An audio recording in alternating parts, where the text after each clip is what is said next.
Welcome to ఐఫై news channel.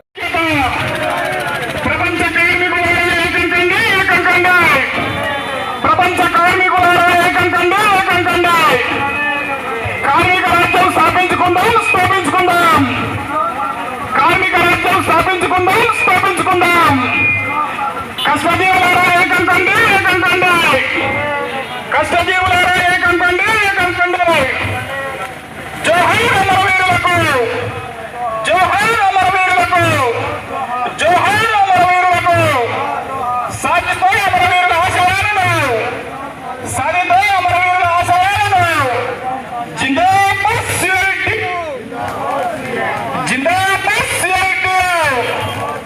వర్ధిల్లాలి అమర కార్మికుల ఐక్యత, వర్ధిల్లాలి అమర కార్మికుల ఐక్యత.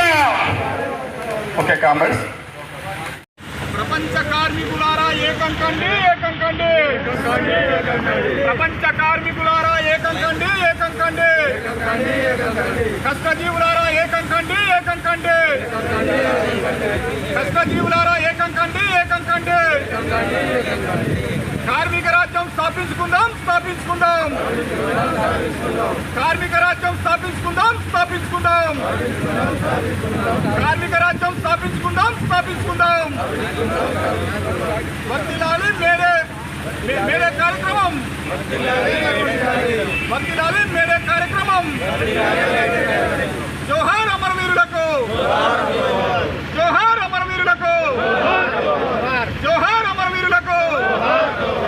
సాధిస్తాం అమరవీరుల ఆశయాలను, సాధిస్తాం అమరవీరుల ఆశయాలను, సాధిస్తాం అమరవీరుల ఆశయాలను.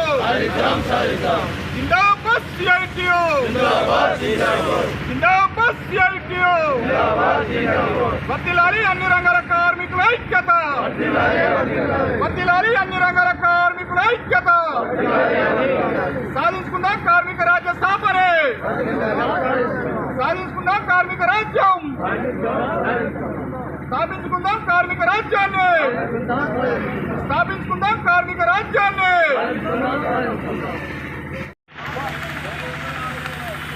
ఈరోజు బోయినపల్లి మండల కేంద్రంలో హమాలీ కార్మికుల ఆధ్వర్యం లోపల ఇక్కడ మేడే పురస్కరించుకొని జెండా ఎగరవేయడం జరిగింది.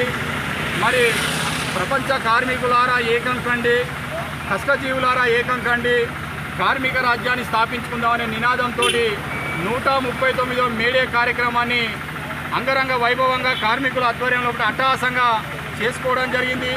మరి మేడే ముఖ్య ఉద్దేశం ఆనాడు 1886 అమెరికాలోని చికాగో నగరంలో ఏ మార్కెట్లో ఈ 8 గంటల పనిదినం కోసం అప్పుడు బ్రిటిష్ ప్రభుత్వంతో కార్మికులందరూ పోరాటం చేస్తే ప్రభుత్వాలు ఓర్వలేక పెత్తందారులు బడా పెట్టుబడిదారులు ఈ కార్మికులను కాల్పుల్లో పొట్టన పెట్టుకున్న పరిస్థితుల్లో కూడా ఈ 8 మంది అమరులైనారు. కాబట్టి ఆ అమరుల నుంచి పుట్టిందే ఇలా ఎర్ర జెండా. ఆ ఎర్ర జెండా అనే కార్మిక దినోత్సవంగా మనం ప్రతి సంవత్సరం జరుపుకోవడం జరుగుతుంది. మరి 8 గంటలు పని ఉండాలి, 8 గంటలు విశ్రాంతి ఉండాలి, 8 గంటలు నిద్ర ఉండాలని చెప్పి ఒక దూరదృష్టితో అప్పుడు 8 గంటలే ఉండాలని చెప్పి వీరోచితంగా కార్మికులంతా పోరాటం చేస్తేనే ఇలా ఆ ఫలాలు ఇలా 8 గంటలు ఉన్నదంటే ఆనాడు త్యాగమూర్తుల ఫలితం అనే చెప్పుకోవాలి.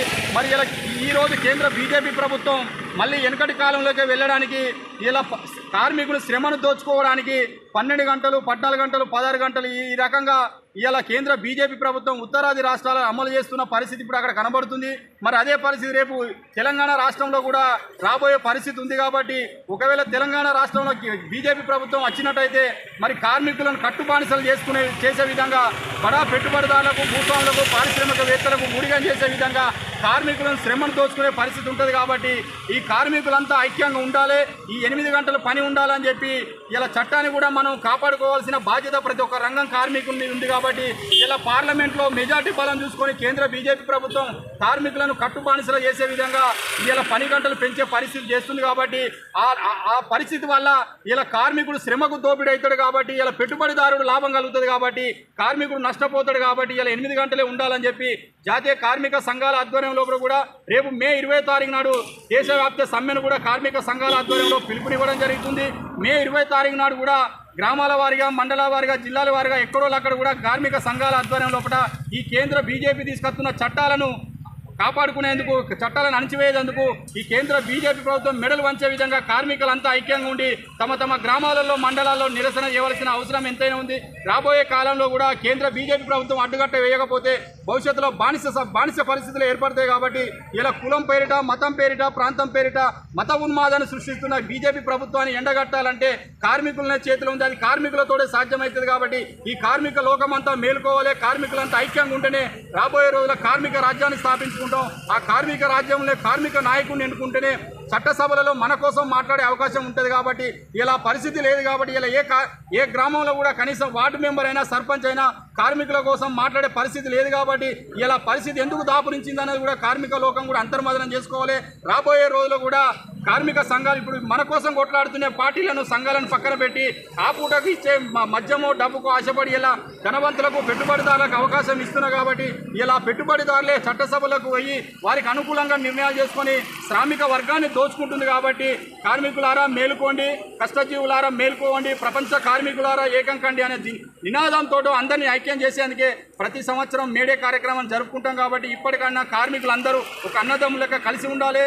రాబోయే రోజుల్లో కేంద్ర, రాష్ట్ర ప్రభుత్వాలు తీసుకుంటున్న కార్మిక ప్రజా వ్యతిరేక విధానాలను తిప్పికొట్టాలని చెప్పి మరొకసారి తెలియజేస్తూ ఈరోజు బోయినపల్లి మండల కేంద్రంలో మేడే కార్యక్రమాన్ని అందరి సమక్షంలో సిఐటి ఆధ్వర్యంలో జరుపుకోవడం జరుగుతుంది. వర్ధిల్లాలి అన్ని రంగాల కార్మికుల ఐక్యత, వర్ధిల్లాలి అన్ని రంగాల కార్మికుల ఐక్యత. జిందాబాద్ సిఐటియు, జిందాబాద్ సిఐటియు.